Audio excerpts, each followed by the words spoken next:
네, 안녕하십니까 여러분들. 오늘 5만 경기 한번 후토크를 진행해 보려고 합니다. 대한민국이 이제 5만 원정에 가서 3대1로 이제 승리를 거뒀죠. 근데 제가 앞서 말씀드리면 이 B조 자체가 굉장히 어려운 조라고 말씀을 드렸었어요. 예전부터 이 드로우가 됐을 때 어려운 경기다라고 말씀을 드렸던 이유 중 하나는 일단 3차 예선은 무조건 어렵고요. 그리고 아시안컵을 기준으로 제가 전 경기를 봤지만 그 경기들을 토대로 봤을 때 팔레스타인이라든가 오만 이런 팀들이 바레인이라든가 이런 팀들보다 저는 경기력이 더 좋았다라고 생각을 하고 있었거든요. 그래서 팔레스타인도 쉽지 않은 상대라고 생각을 했고 오만도 홈에서는 그나마 좀 더 쉬울 수는 있겠지만 원정은 워낙 어려운 곳이기 때문에 저는 어려울 거라고 생각을 했었어요. 그러니까 오만이 홈에서 최근에 보면 사우디한테 1대0으로 진 거, 그 다음에 일본한테 1대0으로 진 거, 카타르한테 2대1로 진 거, 그 다음에 독일한테 1대0으로 홈에서 진 이후로부터 9경기 동안 홈에서 지질 않았어요. 그러다가 이번에 이제 한국을 만나면서 3대1로 패배를 했기 때문에 그만큼 오만이 홈에서 물론 엄청난 강한 팀들과 했던 건 아니지만 오만이 홈에서만큼은 그래도 많은 골을 실점하지 않는 팀이다라는 게 어느 정도 증명이 되어 있었던 거거든요. 그래서 이제 우리가 흔히 말하는 오만 쇼크다라고 하는 것도 굉장히 원정이 어렵고 대한민국 선수들 같은 경우에는 경유까지 해서 가다 보니까 더 힘든 이제 일정이 됐을 텐데 이 경기에서 이제 대한민국이 어쨌든 3대1로 승리를 했기 때문에 저는 굉장히 잘했다라고 말하고 싶고 언제든지 간에 3차에서는 어려웠었기 때문에 이건 정말 좋은 결과다라고 저는 말씀드리고 싶습니다. 일단 전반전 같은 경우에는 서령우 오른쪽에 이명재 왼쪽, 김민재 왼쪽, 정승현이 오른쪽에 나오면서 폭백을 구성을 했고 황인범이랑 박용호를 약간 투볼란치 느낌으로 쓰면서 황인범이 오른쪽에 낄 때도 있고 박용호가 왼쪽에 낄 때도 있고 둘이 투볼란치로 쓸 때도 있고 하면서 좀 안정적인 경기 운영을 가져갔고 그리고 이제 이강인이랑 손흥민이 막 뛰고 황희찬이랑 오세훈을 통해서 경기를 가져가려고 했던 모습을 볼 수가 있었죠. 근데 답답하긴 했어요. 안 답답했다고 말하면 거짓말이지만 경기력 자체가 그렇게 매끄럽지는 못했었습니다. 근데 점유율 자체는 66대 34로 한국이 앞섰고 슈팅 숫자 같은 경우에도 2배 차이가 나면서 한국이 조금 더 공격적이었다라고 볼 수 있고 유효 슈팅 같은 경우에는 8개 대 1개이기 때문에 대한민국이 더 잘했다라고 일단 말씀드리고 싶습니다. 그리고 제가 이제 그 커뮤니티 글에서 여러분들께 말씀드렸지만 이게 국가대표라는 팀이 하루 이틀 훈련하고 좋은 전술을 펼친다는 게 일단 불가능하다고 말씀드리고 싶고 이번 5만 경기에서도 사실 엄청나게 뚜렷하게 엄청 우리가 잘했다라고 말하기는 어렵지만 홍보 감독님이 그래도 결정을 중간중간에 굉장히 잘한 경기였다라고 좀 말하고 싶어요. 제가 홍보고를 응원하냐라고 했을 때 홍보 감독님에 대한 개인적인 응원은 솔직히 되진 않아요. 허나 어차피 국가대표 감독이 됐고 지금 당장 바꿀 수도 없고 지금 홍보 감독까지 경질을 하게 된다면 위약금이 또 발생을 할 거고 그리고 홍보 감독님이 나가고 나면 새로운 감독을 또 선임하는 데 시간이 걸릴 거고 새로운 감독이 선임이 되면 한 2-3경기, 4경기까지는 전술을 맞추는데 시간이 걸릴 것이며 그렇게 됐을 때 월드컵 진출이라는 게 정말 더 어려워질 수도 있기 때문에 홍보 감독님이 감독이 된 부분에 있어서 그 다음에 홍보 감독님이 앞으로 펼칠 플레이가 엄청나게 매력적일 거고 이 팀이 점점 엄청 세질 거다라고 말하기는 어렵다고 생각을 해요. 근데 이분 자체가 어쨌든 울산에 가서도 경기력 자체가 엄청 재밌진 않았지만 항상 결과를 가져왔던 분이잖아요. 그렇기 때문에 홍명보로부터 우리가 바랄 수 있는 건 결국 경기력보다는 결과일 거다라고 말씀드리고 싶어요. 근데 오늘 홍보 감독님이 진짜 이제 그래도 잘한 부분 중 하나가 뭐냐면 후반전이 됐을 때 경기력이 어쨌든 간에 1대1이 되면서 좀 안 좋은 상황들이 많이 나왔고 역습도 맞는 경우도 나오면서 이거 이러다가 진짜 비기는 거 아닌가라는 생각이 들 정도로 위기가 왔었다라고 전 생각을 해요. 근데 홍보 감독님이 어떤 결정을 하냐면 서령우를 빼고 오세훈을 빼면서 황문기랑 이재성을 이제 투입을 합니다. 그리고 이 둘을 투입을 하면서 김민재가 원래 왼쪽에서 뛰었다라고 하면 김민재를 오른쪽으로 보내고 정승현을 가운데 두면서 왼쪽에 이명재를 넣으면서 약간 변형 3백 느낌으로 경기를 가져갔어요. 그렇게 되면서 이재성이 약간 왼쪽 윙백 느낌을 내면서 약간 뛰는 모습을 보여주면서 황문기가 굉장히 공격적으로 올라가는 플레이를 보여줬죠. 근데 이제 교체가 되자마자 그게 빛을 발하진 않았지만 점점 그 플레이가 나오면서 이강인이 가운데로 들어오면서 공격력이 좀 더 살아난다는 모습을 좀 볼 수 있지 않았나라는 걸 느꼈고 이강인이 확실히 가운데 들어가니까 엄청난 탈압박을 통해서 어시스트라는 장면들도 나왔고 손흥민의 이제 감차는 말할 것도 없이 너무나도 환상적이었고 그 다음에 이제 아무래도 손흥민의 PK 여부에 있어서 PK냐 아니냐 따지는 시간이 길었다 보니까 VAR을 보는 시간이 굉장히 길었거든요. 그리고 거기에다가 오만 선수들이 1대1 상황 때 굉장히 많이 누우면서 시간을 많이 끌어서 사실 엑스트라 타임이 굉장히 길게 나올 게 뻔했어요. 그러다 보니까 경기가 이제 끝나갈 쯤에 2대1로 승리하고 있다 보니까 이강인의 교체를 이제 가져가는데, 사실 이강인이랑 황희찬 교체를 가져갈 때 제가 개인적으로 바랬던 건 제발 수비적인 선택을 하지 말아라 라는 거였어요. 왜냐, 어차피 시간은 길게 주어질 거고 16분까지 주어질지는 몰랐지만 한 9분 내지 10분 정도가 주어질 거였거든요. 근데 여기서 그냥 다 수비수 때려놓고 우리가 수비를 했더라면 오만 홈이기도 하고 오만이 계속 킥 때려 붙이고 뭐 코너킥 나오고 프리킥 나왔으면 이거 동점까지도 잘하면 만들 수도 있었던 상황이 될 수 있었는데, 여기서 이강인을 빼고 엄지성을 투입하면서 오히려 우리가 이제 카운터택을 칠 수 있는 상황 만들고, 그 다음에 주민규를 투입해주면서 앞에서 싸우면서 버틸 수 있는 선수를 투입했던 거, 이거 굉장히 전 잘했다라고 보고요. 이거가 약간 어떤 느낌이었냐면, 만약에 이강인이랑 황희찬을 빼면서 여기서 수비적인 선택을 가져갔더라면 대한민국이 사우디랑 아시안컵 때 경기하다가 사우디가 마지막 10분 15분 남겨놓고 그냥 완전히 내렸다가 두들겨 맞았던 기억하시나요?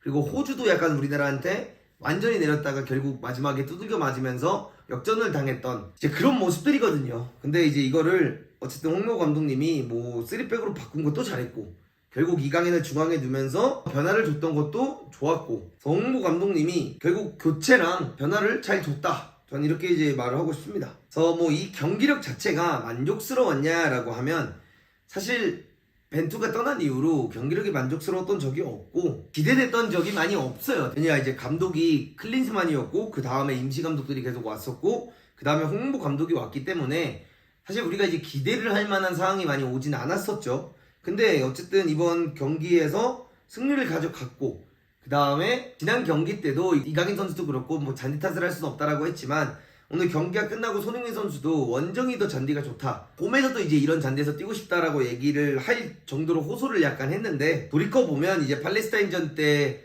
손흥민이랑 이강인에게 왔던 찬스가 잔디가 좋았으면 넣었을 수도 있겠구나 라는 생각도 좀 들긴 합니다. 어쨌든 이제 오늘 승리를 가져가면서 요르단도 승리를 해서 요르단이랑 대한민국이 이제 4점에 머물고 있고, 이라크가 3점, 쿠웨이트가 1점, 팔레스타인이 1점, 오만이 0점에 이제 머물면서 대한민국이 공등 1등이나 다름이 없죠. 다득점에서 이제 요르단한테 밀렸기 때문에 한국이 2등에 위치되어 있는 모습을 볼 수 있는데, 저는 이 경기를 보면서 그래도 참 좋은 승리를 했다 이렇게 말을 하고 싶습니다. 제가 그냥 말하고 싶은 건 어떤 게 있냐면, 우리가 홍명보 감독님이 선임된 부분에 있어서 많이 실망스러운 거 맞죠? 저도 한국 축구의 팬으로서 많이 실망스러웠어요. 제시마치를 떠나보낸 순간부터 굉장히 실망스러웠지만, 그 다음에 홍명보 감독님이 안 온다고 했다가 오기로 했을 때도 사실 홍명보라는 감독님에게 굉장히 실망을 했었죠. 근데 사실 그 부분을 제외하고 제가 커뮤니티 글에도 올렸지만, 외국인을 우리가 만약에 안 데려온다라고 했을 때 올만한 한국인 감독이 누가 있냐라고 하면 첫 번째로 떠오르는 게 홍명보 감독이라고 저는 생각을 합니다. K리그를 2번 연속 우승을 했고 이번에도 우승 경쟁을 하고 있었고, 아체몰 어쨌든 간에 아쉽지만 준결승까지 갔었고, 한국인 내국인 감독이 중에는 가장 좋은 결과를 내고 있었기 때문에 저도 홍명보 감독님이 우리나라 국가대표 감독이 되길 바라진 않았지만 뭐 된 걸 어쩌겠습니까?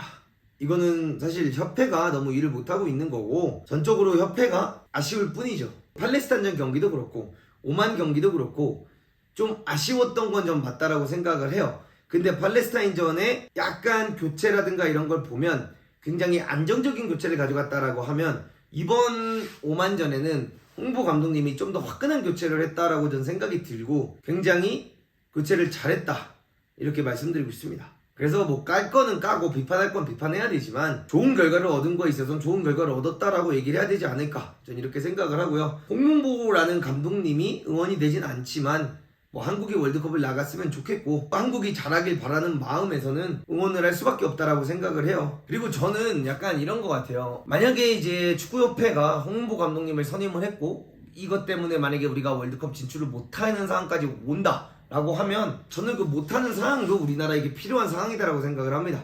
그래야지만 이 축구협회가 정말 잘못된 선택을 했구나, 계속 퇴보하고 있구나라는 거를 직접적으로 느낄 수가 있게 되고, 그러면서 진짜 뭐 물갈이가 되든 뭐가 되든 되는 날이 오겠죠. 근데 잘한 부분에 있어서 저는 못했다라고 말하고 싶진 않아요. 일본이 중국도 7대0으로 이겼고 오늘 바레인도 5대0으로 이겼어요. 근데 그 일본이 오만 원정에 가서 일본도 힘든 경기를 하고 이제 일본이 오만에 가서 1대0으로밖에 못 이겼고 심지어 오만이 일본의 원정에 가서 1대0으로 이긴 적도 있었고 그 다음에 호주랑도 비겼었나? 뭐 그랬던 적도 있었고 그러니까 이런 걸 따져봤을 때 오만이 절대 못하지 않아요. 오만의 수준도 많이 올라왔기 때문에 오만의 원정까지 가서 9경기 무패 행진을 하고 있던 팀한테 이 3대1 승리를 했다. 결과론적으로는 너무 잘한 거다. 전 이렇게 말하고 싶습니다. 모르겠어요. 이렇게까지 집중이 안 되고 이렇게까지 응원이 안 되는 대표팀은 계속 이어지고 있기 때문에 좀 많이 안타깝긴 하지만 어쩌겠습니까. 벌써 홍명보 감독으로 선임이 된 상황에서 잘하기를 바라야 되고 잘하는 부분, 장점인 부분들은 잘하고 있다라고 얘기를 해야 되고 아쉬운 부분, 못하는 부분은 못하는 대로 비판을 해야 되지 않나. 전 이렇게 말을 하고 싶습니다. 네, 뭐 전술적인 큰 틀에서에 대한 비판은 이제 막 2경기를 했고 이 2경기를 준비하는 시간이 너무 짧았기 때문에 제가 아직 뭐 어떻다 저렇다 전술이 너무 뭐 부족하다 나쁘다 좋다 이거를 논하기엔 너무 이른 것 같고 앞으로 이제 2경기에서 4경기 정도를 더 하고 나면 이 홍명보호에 대한 전술에 대한 데이터가 어느 정도 쌓일 거고 울산에서 이제 봤던 전술과 또 국가대표에 있는 선수들이 어쨌든 간에 다르기 때문에 완전히 똑같이 축구를 할 거라고 저 생각은 하진 않아요. 그리고 새로 어쨌든 온 뭐 그 코치들도 있기 때문에 전술을 입히는 시간이 이제 주어지겠죠. 그렇기 때문에 좀 더 지켜보고 싶고 지켜보고 나서 판단할 수 있는 순간이 오면 제 개인적인 생각을 여러분들께 말씀드리도록 하겠습니다. 네, 혹시 지난 팔레스타인전 리뷰 보신 분들이 있으실지 없으실지 모르겠지만 제가 그 리뷰가 끝나고 오만전 때 했던 이야기가 있어요.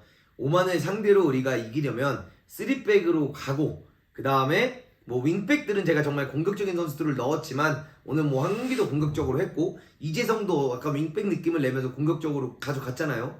그리고 이강인을 가운데에 두면 이강인을 가운데도 비티냐처럼 쓰게 된다면 이거 우리가 이기게 될 거다. 이강인이 손흥민에게 좋은 패스를 넣어주고 손흥민이 골을 넣으면 이길 수 있는 경기다 라고 했는데 3백으로 전환하고 이기지 않았습니까? 여기까지만 하도록 하겠습니다. 근데 저는 이런 건 없었으면 좋겠어요. 오만 원정 어렵다. 오만 홈에서 강팀이다. 오만 진짜 생각보다 무서운 팀이다 라고 했다가 오만한테 우리가 3대1로 이기니까 아 오만 정도는 당연히 이겨야 되는 거 아니냐. 오만 원래 못한다. 이런 말은 좀 없었으면 좋겠어요. 이거는 그냥 떼쓰는 거밖에 안 되고 그냥 홍명보가 싫은 겁니다. 뭐 홍명보를 싫어하면 뭐 그것도 여러분들의 자유고 홍명보 감독님을 싫어하는 게 나쁜 건 절대 아니지만 그렇게까지 하면 그냥 진짜 저는 무지성 비판이다 라고 말씀드리고 싶네요. 시청해주셔서 감사합니다.